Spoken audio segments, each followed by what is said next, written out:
Hello, intermediate ഫാസ്റ്റിങ്ങിന് എത്ര levels ഉണ്ടോ നോക്കിയാലോ. പ്രധാനമായിട്ടും 4 ലെവൽസാണുള്ളത്. Beginner level, advanced level, expert level, pro level.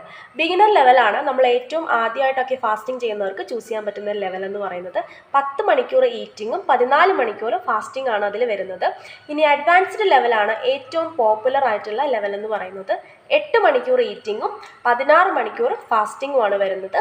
ഇനി എക്സ്പേർട്ട് ലെവലിലേക്ക് വന്നാൽ 6 മണിക്കൂർ ഈറ്റിങ്ങും 18 മണിക്കൂർ ഫാസ്റ്റിങ്ങും വരുന്നുണ്ട്.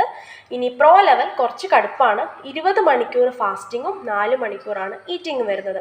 അപ്പോൾ നമ്മൾ ഒരു ലെവൽ സെലക്ട് ചെയ്യുന്നതിന് മുന്നോടിയായിട്ട് നമ്മുടെ ബോഡിയും ഹെൽത്തും ഓക്കെ ആണോ എന്ന് നോക്കണം. കാര്യം നമ്മളൊരു ലെവൽ സെലക്ട് ചെയ്ത് കഴിഞ്ഞാൽ അതിലോട്ട് നമ്മൾ കടക്കുമ്പോൾ നമ്മുടെ ബോഡി അതുമായിട്ട് റിയാക്ട് ചെയ്യുന്നുണ്ടോ അല്ലെങ്കിൽ അത് കംഫർട്ടബിൾ ആവുന്നുണ്ടോ എന്ന് കൂടി നമ്മളൊന്ന് ശ്രദ്ധിക്കണം. എന്നാൽ മാത്രമേ നമുക്ക് ശരിയായിട്ടുള്ള റിസൾട്ട് കിട്ടുള്ളൂ. അപ്പോൾ കുറച്ച് കൂടുതൽ ഡീറ്റെയിൽസ് ഇനി അടുത്ത വീഡിയോയിൽ കാണാം. അപ്പോൾ